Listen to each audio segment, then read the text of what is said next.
जय ओम नमः सत्यदेव। क्षत्र चूड़ामणि नामक यह ग्रंथ राजा सत्येंद्र भोगों से विरक्त हो गए, अपने अतीत के बारे में विचार करने लगे, जगत की क्षणभंगुरता का, पूर्व में भोगे गए भोगों का जब वे विचार और चिंतन करते हैं तो युद्ध क्षेत्र में ही उनके मन में वैराग्य भाव जागृत हो जाता है। युद्ध के बीच में ही उन्हें विरक्ति होने लगती है। संसार, शरीर और भोगों से विरक्त होकर वे मानो संयम अंगीकार करने और समाधि की भावना भाने लगते हैं। नीतिकारों ने यह कहा था, गति के अनुसार मति होती है। जिनको स्वर्ग में जाना है उनके अंत समय में उज्जवल परिणाम होंगे ही होंगे। यह तो प्रकृति की व्यवस्था है।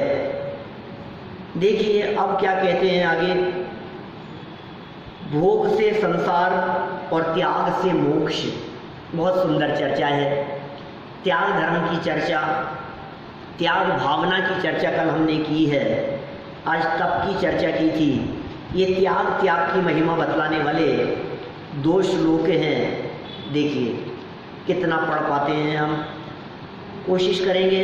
ये दोनों श्लोक जो कि त्याग के स्वरूप को बतलाने वाले हैं, इन दोनों की चर्चा आज ही कर लें। भोग से संसार और त्याग से मोक्ष।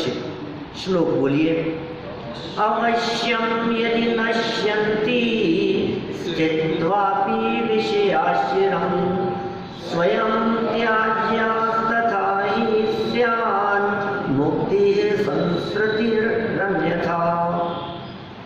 अगर इंद्रियों के विषय बहुत काल तक स्थिर रहकर भी अवश्य नाश को प्राप्त हो जाते हैं तो स्वयं ही छोड़ देना चाहिए। इंद्रियों के विषय लंबे समय तक भले ही रह ले, लेकिन नष्ट हो जाते हैं ना। ये नहीं दिख रहा है क्या हमारे को? कौन सी चीज जगत में हमारे को स्थिर दिखाई दे रही है? इंद्रिय के भोग मधुर विष सम लावण्यमयी कंचन काया। यह सब कुछ जड़ की क्रीड़ा है, मैं अब तक जान नहीं पाया। ये इंद्रियों के भोग ये मीठे जहर के समान है। कंचन कामिनी प्रासादों में मैं सुख समझता रहा, लेकिन ये सब क्षणभंगुर है, ये सब नाशवान है। थोड़े लंबे समय तक चलने वाले हो सकते हैं कोई, लेकिन फिर भी आखिर नष्ट तो होते ही है ना। आज यदि आंखें ठीक है तो ठीक रहेगी, इस बात की क्या गारंटी है? खराब तो होंगी ना। कान यदि आज ठीक है तो ये कान कब तक ठीक रहेंगे? ये कह रहे हैं यहाँ, या तो ये भोग तुझे छोड़कर चले जाएंगे, यह तो स्वरूप है ही, लेकिन अच्छा तो यह है कि ये तुझे छोड़े उसके पहले तो इनको छोड़ दे। क्या करें बोलो? 2 में से एक काम नियम से होना है। या तो ये हमें छोड़ जाएंगे क्या, या हम इनको छोड़ जाएं। वियोग तो होना है। संयोग यदि हमें छोड़ करके जाते हैं तो हम आकुलित व्याकुलित होते हैं, हम दुखी होते हैं, परेशान होते हैं। और जब अंदर में त्याग का भाव होता है, जब अंदर में प्रसन्नता का भाव होता है और मन से जब किसी चीज़ का त्याग किया जाता है तो पुरुषार्थ उग्र होता है, उसका एक आनंद ही अलग होता है। माने या तो ऐसा हो, कोई व्यक्ति आपके पैसे लेवे और वो व्यक्ति नहीं दे रहा है, अब आप कर भी क्या लोगे? अब नहीं मिले तो नहीं मिले, अब क्या कर लोगे बोलो आप? अब ऐसी परिस्थिति में आकर के आपने क्या कहा, अब ठीक है यार, अब गए जो गए। एक तो ये परिस्थिति हुई खेत खिन्न होकर के, और दूसरी ये भी परिस्थिति हो सकती है, जिस व्यक्ति ने पैसे लिए हैं आप उससे ये भी कह सकते हैं कि तू जरूरतमंद है, तेरे को ज़रूरत है तो अपने काम में ले, तेरा मन हो तो दे देना और तेरा मन नहीं हो तो मत देना। अब इसमें अपना पुरुषार्थ दिखता है, इसमें अपना बल दिखाई देता है। तो यहाँ कह रहे हैं एक चीज छूटी है और एक को छोड़ा है, या तो तू छोड़ दे नहीं तो छूटना तो है ही। बोलो क्या करना है? ये कह रहे हैं यहाँ पर नाश को प्राप्त हो जाते हैं तो स्वयं ही छोड़ देना चाहिए। ऐसा करने पर आत्मा कर्म बंधन से मुक्त होता है, इसके विपरीत करने से संसारी होता है। उल्टा करेगा तो संसार ही होगा। इसलिए तेरे को क्या करना चाहिए, ये शिक्षा यहाँ दी गई। पंचेंद्रिय के स्पर्श आदि भोग्य विषय दीर्घ काल पर्यंत स्थिर रहकर भी नियम से नष्ट होते ही हैं। हमें स्वयं ही उन विषयों का त्याग करना उचित है। यदि हम विषयों का स्वयं ही त्याग कर देते हैं तो वे मुक्ति का कारण बनते हैं। हमने त्यागा तो मुक्ति का कारण बनते हैं। और यदि विषय ही हमको छोड़कर चले जाते हैं तो हमें संसार में दीर्घ काल पर्यंत रुलना पड़ता है।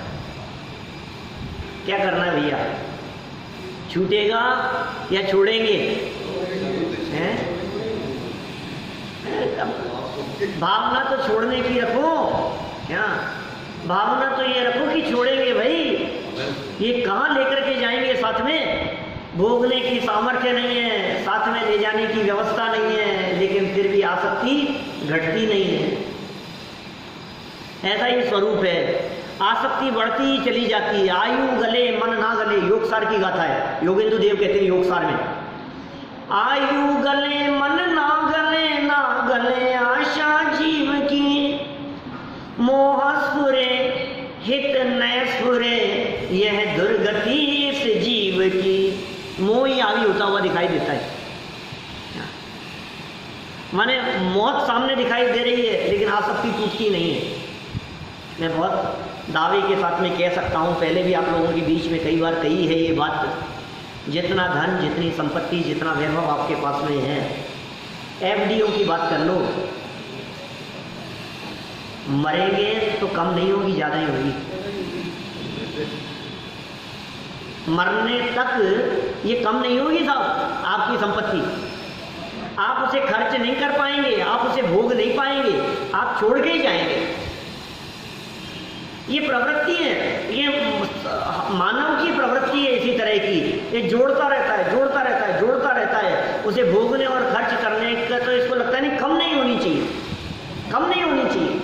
क्या 15 लाख थे तो ये 12 ही कैसे रह गए? नहीं नहीं, अरे 15 तो पहले ही थे, तो ज़्यादा होने चाहिए और बढ़ने चाहिए। अरे तू करेगा क्या ये तो बता, छोड़ के जाने के लिए है क्या? मंदिरों के संदर्भ में भी कहता हूँ, संस्थाओं के संदर्भ में भी कहता हूँ, जितनी संस्थाएं हैं, जितने मंदिर हैं, कोई भी मंदिर के कोषाध्यक्ष हों चाहे अध्यक्ष मंत्री हों, वे इस बात में गौरव महसूस करते हैं कि हम जब बने थे उस समय तो इतने की थी और आज देखो हमने बैलेंस कितना बढ़ा दिया। आपकी महानता इसमें है कि आपने बैलेंस बढ़ा बढ़ा करके छोड़ दिया। करोगे क्या उसका ये तो बताओ, कुछ काम तो होना चाहिए। आप काम करो, आप परवाह मत करो। नहीं नहीं, फिर क्या होगा, फिर भविष्य में, अरे सब आएगा, दान देने वाले देते हैं, सब जगह से आता है। तुम तो काम करो, उसको उपयोग करो। तुम्हें जो मंदिर में पैसा प्राप्त हुआ है वो मंदिर के विकास के लिए प्राप्त हुआ था, और तुमने विकास नहीं करके तुमने उसको एफडीआं बनाने में जोड़ करके उसमें परिग्रह इकट्ठा कर लिया। घर गृहस्थी में जैसे परिग्रह जोड़ने की प्रवृत्ति है ना, मंदिर में भी वही, क्योंकि आदमी तो वही है। घर में जो जोड़ने का संस्कार था वो था वो संस्कार या मंदिर में जोड़ने का।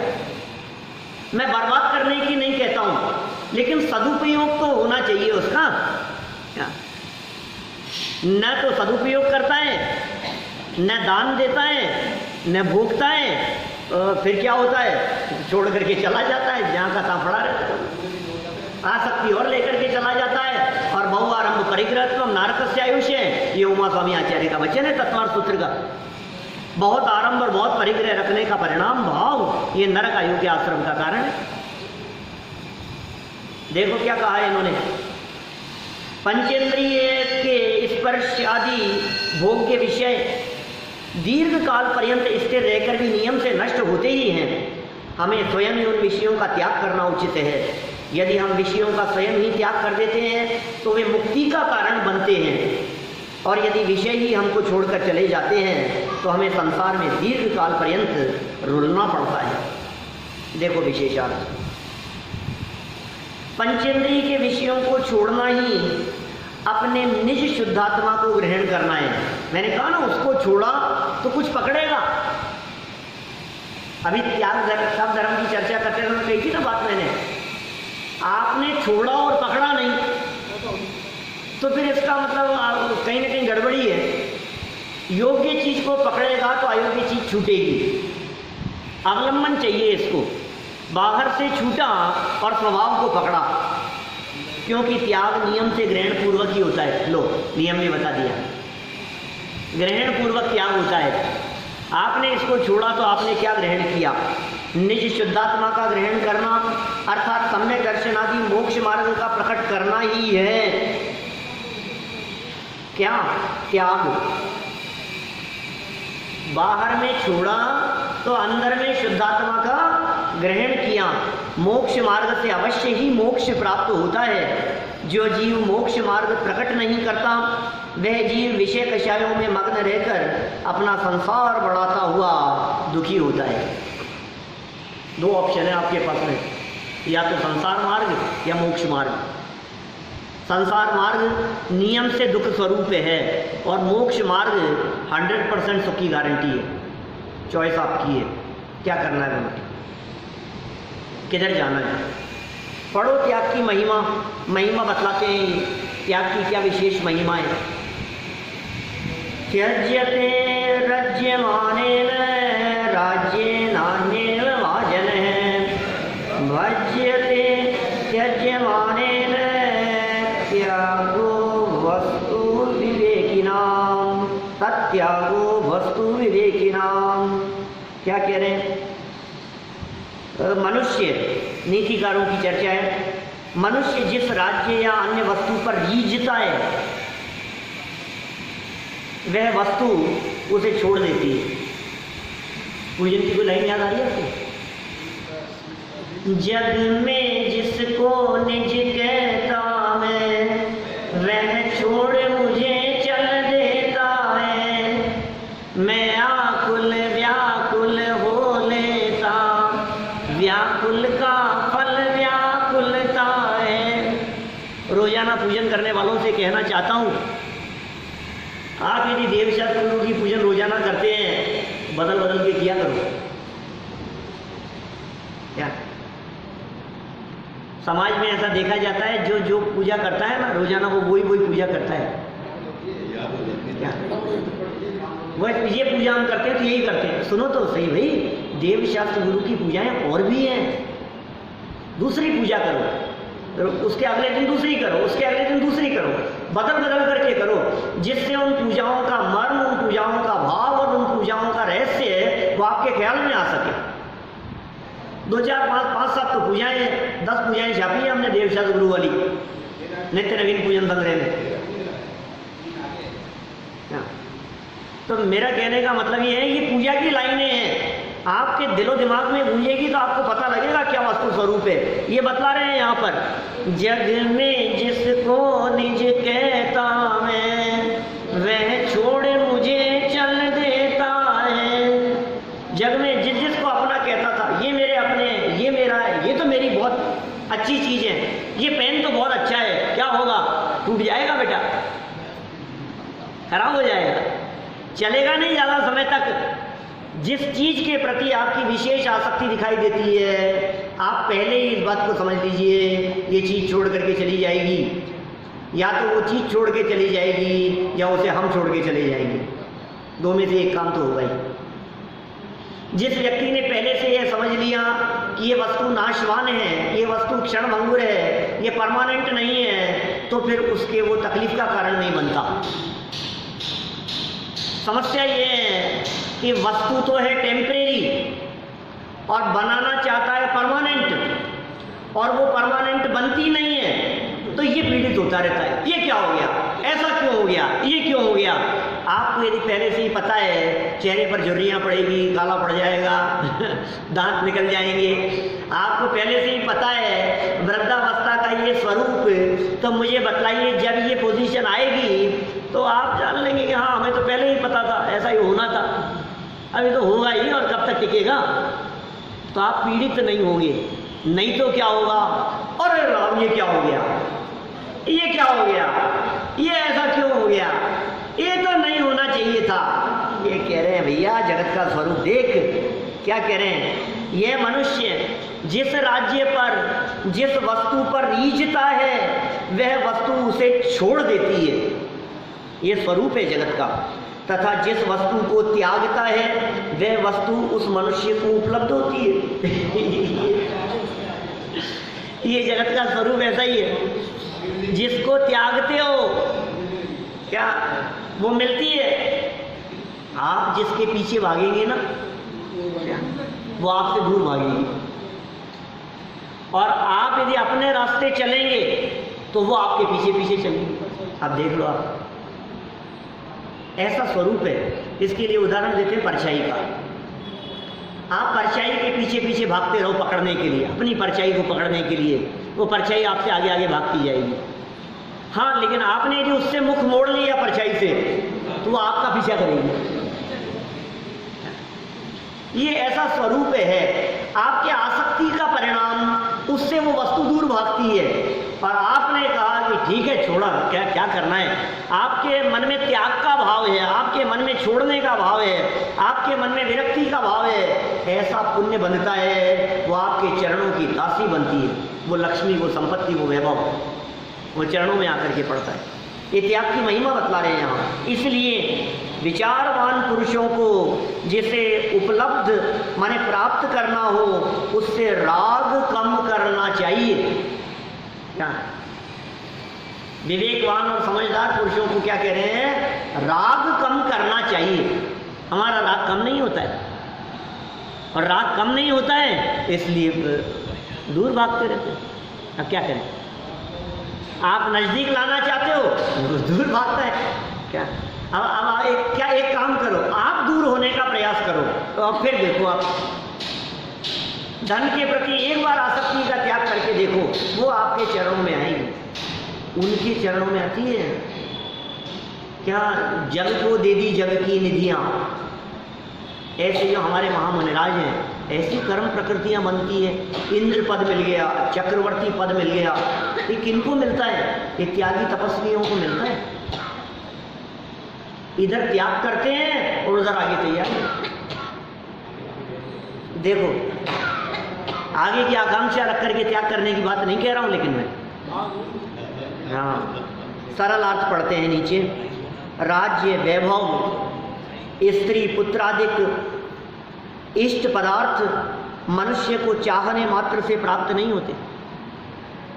इच्छाएं तो बहुत है, इच्छा के अनुसार क्या क्या होता है, इच्छा तो बहुत है, ये मिल जाए, ये मिल जाए, ऐसा मोबाइल होना चाहिए, ऐसी गाड़ी होनी चाहिए, ये कौन से ज़माने का टीवी है घर में, बदल दो इसको, ऐसा करो, ऐसा करो। इच्छाएं तो बहुत है हमारी, क्या, लेकिन सच सच बतलाना, अपने हृदय पर हाथ रख करके सोचो, क्या इन इच्छाओं का अंत है? क्या क्या ऐसा लगता है कि ये यदि बदल दिया गया तो फिर आगे कोई हमारी डिमांड नहीं होगी, फिर हम सुखी हो जाएंगे? क्या इतना होने पर सुख की गारंटी है? बहुत गहराई से विचार चिंतन करने की बात है, शांत चित्त होकर के। ऐसे मैंने कह दिया और एक कान से सुना और दूसरे कान से निकाल दिया। शांति से बैठो और एक बार गहराई से विचार करो इस चीज़ के बारे में। जब आप गहराई से विचार करते हैं तो आपको पता लगेगा ये राज्य, वैभव, स्त्री, पुत्र आदि इष्ट पदार्थ मनुष्य को चाहने मात्र से प्राप्त नहीं होते। जो इन इष्ट पदार्थों का त्याग करे, उनके प्रति राग भाव छोड़े, तो वे ही अपेक्षित वस्तुएं त्याग करने वाले को सहज प्राप्त होती हैं। अतः भेद विज्ञानियों को त्याग भाव स्वीकार करना चाहिए। इसी तर्क के आधार पर मैं एक बात कहा करता हूँ, ज्ञानी पुण्य को क्यों नहीं चाहते? पारस जी, ज्ञानियों को पुण्य क्यों नहीं पसंद आता है? ज्ञानी पुण्य को क्यों छोड़ना चाहते हैं? वो तो बात हुई गई। मैं तो ये जो बात कही है ना, ये इम्पोर्टेंट बात है। जिस चीज को मैंने वापस दिला देगा। एक चीज को मैंने त्यागा, किस लिए त्यागा? अच्छा नहीं है यार, मुझे नहीं चाहिए। अब त्यागने के भाव से जो पुण्य बनेगा, उससे जो चीज त्यागी है ना, वो चीज डबल मिल जाएगी। उससे जो पुण्य बनता है ना त्यागने के भाव से, वो पुण्य हमारे को उन्हीं सामग्रियों को ज्यादा दिला देता है। अरे मुझे तो पहले ही नहीं चाहिए था, मैं क्या करूं इस पुण्य का? क्या माने मेरे हृदय में इस पुण्य के लिए कोई स्थान नहीं है। क्योंकि एक गाड़ी और बंगला छोड़ने के फल में यदि मुझे स्वर्गों के महल मिल जाएं, तो मैंने इसलिए थोड़ी ना छोड़ा था। मुझे ऐसा पुण्य नहीं चाहिए, मुझे तो मुक्ति चाहिए। धर्मात्मा व्यक्ति का लक्ष्य मुक्ति की तरफ होता है, त्याग की तरफ होता है, संयम की तरफ होता है, वैराग्य की तरफ होता है। उसका लक्ष्य इस तरफ नहीं होता। ये तो ऐसी बात हो गई कि तुम हमारे को 2 लाख दो, हम आपको 4 लाख दे देंगे, तो इसमें 2 लाख फटाफट दे दिए। ये क्यों दे दिए तुमने? अरे 4 मिलेंगे ना, तो फिर तुमने क्यों त्यागा? इसलिए त्यागा, अरे भाई साहब यहाँ एक पत्नी छोड़ो, स्वर्ग में 32 मिलती है कम से कम। क्या ले ये क्या किया तूने बता? एक छोड़ करके 32 मिलेगी, इतना सा त्याग करोगे तो इतना मिलेगा। तेरी दृष्टि में त्याग सच्चा है कहाँ? तेरी दृष्टि में तो वो और मिले, यही भावना बैठी हुई है। छोड़ने की भावना कहाँ है तेरे मन में? ये त्याग की बात कह रहे हैं। ये तो वेद विज्ञानियों को ये त्याग की महिमा आती है। क्या दम है इस संपत्ति में, खूब मिलता है, अनेक बार प्राप्त करके छोड़ा है। उच्छिष्ट भोजी शब्द का प्रयोग कल श्लोकों में किया गया था। विशेषार्थ देखें। ज्ञानी तो घातिया कर्मों के क्षय की तरफ सोचता है। हाँ, घातिया के क्षय की तरफ सोचता है। पुण्य पाप का बंटवारा तो अघातिया में है। देखो, जैसे कोई मनुष्य अपनी छाया, लो वही बात आ गई। जैसे कोई मनुष्य अपनी छाया को पकड़ने का प्रयास करे तो उसे अपनी ही छाया पकड़ने में नहीं आती, वे छाया आगे आगे भागती है। अर्जुन क्या छाया को पकड़ने का प्रयास करें? किया कभी? परछाई जानता है क्या होता है? शेडो है। ये जो परछाई दिख रही है, तूने क्या किया? उसको उसकी तरफ भागने का प्रयास करो, एक बार पकड़ने की कोशिश करो, वो आगे आगे चलेगी। फिर क्या कह रहे हैं? जब मनुष्य छाया को पीठ देकर चलने लगता है तो वही छाया उसके पीछे दौड़ने लगती है। पीठ देकर के चलने लगती। उसी प्रकार से राज्य, वैभव, स्त्री पुत्रादि जड़ और चेतन वस्तुओं का स्वरूप है। राज्य, वैभव जड़ वस्तुएं हैं, स्त्री पुत्रादि चेतन वस्तुएं हैं। जड़ वस्तुएं भी और चेतन वस्तुएं भी, ये दोनों ही। इसका कारण यह है कि जिस वस्तु से जीव राग करता है वह वस्तु उसे नहीं मिलती। जिससे राग करता है वो वस्तु उसे नहीं मिलती, क्योंकि परद्रव्य से राग करने से पाप का बंध होता है और उस पाप कर्म के उदय के काल में इष्ट वस्तुओं का सहज वियोग रहता है। क्या घटित किया है उस चीज को? आपका जो इकट्ठा करने का भाव था ना, ये राग था, ये मोह भाव था। मुझे मिल जाए, मुझे मिल जाए, मुझे मिल जाए, ये जो भाव आपके मन में था, ये पुण्य भाव था कि पाप भाव था? क्यों था? पाप भाव था ना ये तो। और पाप को जब आपने बांधा है तो पाप का फल जब मिलेगा तो क्या होगा? फिर वो वस्तु मिलेगी कि दूर भागेगी? इसलिए जिसे प्राप्त करने के प्रति अत्यधिक लालसा है वो चीज आपसे दूर भागती चली जाती है। आप कहते हो यार मैं इसको इतना चाहता हूं, ये इतनी दूर क्यों भागती है चीज? क्या ऐसा ही स्वरूप है? देखो, अब पाप कर्म के उदय की तो ये बात कही, अब पुण्य उदय देखो, आप उल्टा उल्टा स्वरूप देखो इसको। क्या कह रहे हैं यहाँ? पर वस्तु विषयक त्याग परिणाम से पुण्य कर्म का बंध होता है। आसक्ति टूट गई, रस नहीं रहा, विरक्ति हो गई, त्याग वैराग्य परिणाम अंदर में चलने लगा। पर वस्तुओं के प्रति जो त्याग का परिणाम है, जो छोड़ने का परिणाम है, जो विरक्ति का परिणाम है, इस परिणाम से पुण्य कर्म का बंध होता है। भावों का खेल है ना, ये क्या चीज है? ये वही तीन, ये भाव कर्म क्या है? पुण्य परिणाम त्यागने का भाव, ये भाव कर्म है। इससे क्या हुआ? पुण्य बंधा, ये द्रव्य कर्म है, और फिर संयोग मिलेगा। तो ये जो अनुकूल संयोग मिल रहा है, ये अनुकूल संयोग क्यों मिल रहा है? पुण्य के उदय से। पुण्य का उदय कब आएगा? जब अच्छे भाव होंगे। तो भाव तो इसके आसक्ति के हैं, और चाहता है मिल जाए, तो कैसे मिलेगा? आसक्ति के भावों से पाप बन रहा है, और पाप के फल में तू जिसे चाहता है वो मिलेगा नहीं। तो क्या करें? ये आसक्ति का परिणाम नहीं होगा तो पुण्य बंधेगा, और पुण्य बंधेगा तो तुझे ये सामग्री बिना इच्छा के अपने आप प्राप्त होगी। क्या? बिन मांगे मोती मिले, मांगे मिले न भीख, ये स्वरूप है। भिखारियों को भीख में राज्य नहीं मिला करते।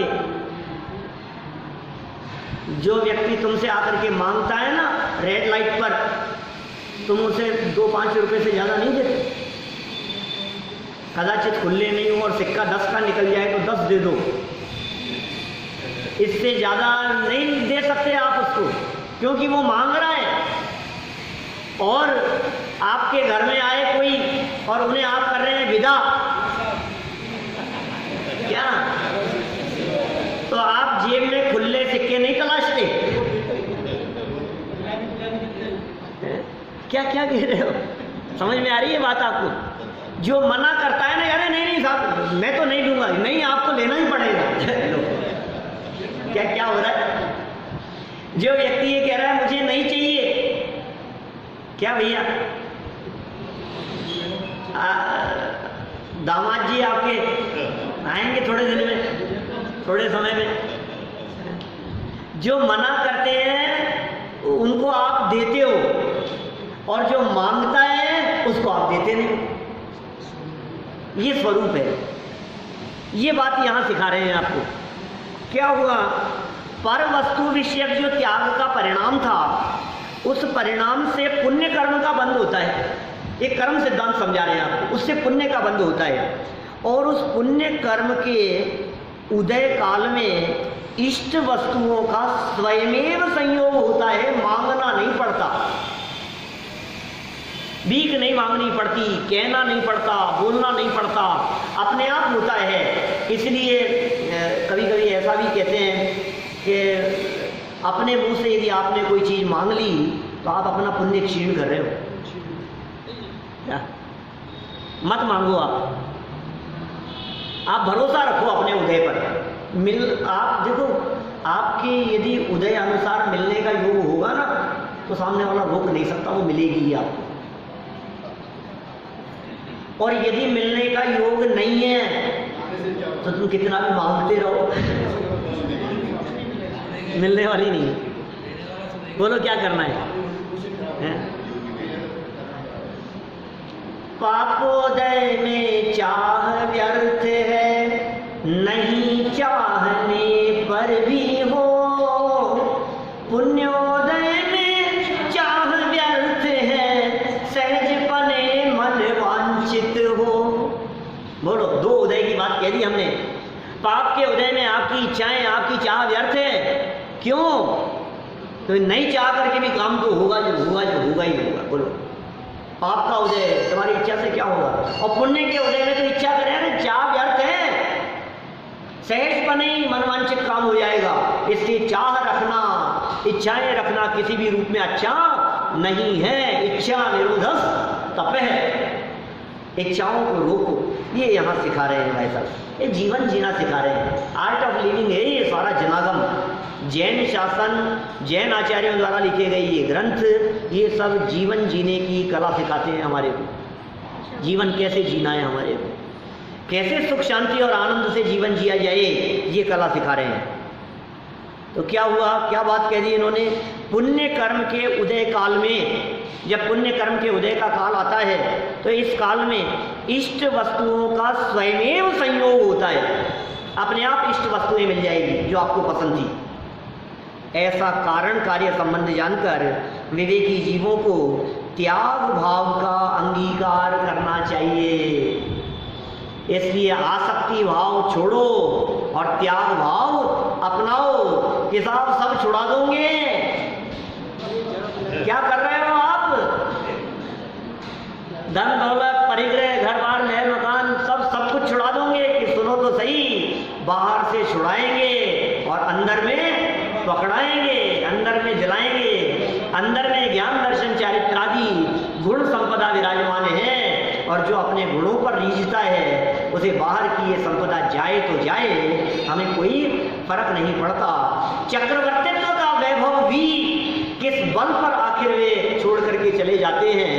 अंदर में कुछ निधि मिल गई है, अपनी निधि तो अपने में है, बाह्य वस्तु में व्यर्थ प्रयास, और जग के सुख तो मृग तृष्णा है, झूठा है उनका पुरुषार्थ। इसलिए बाहरी पुरुषार्थ छोड़ो और अंतर उन्मुखी पुरुषार्थ की भावना भाव। इसी भावना से बात को यही ऐसा कह सकते हैं कि घातिया कर्मों को मंद करने का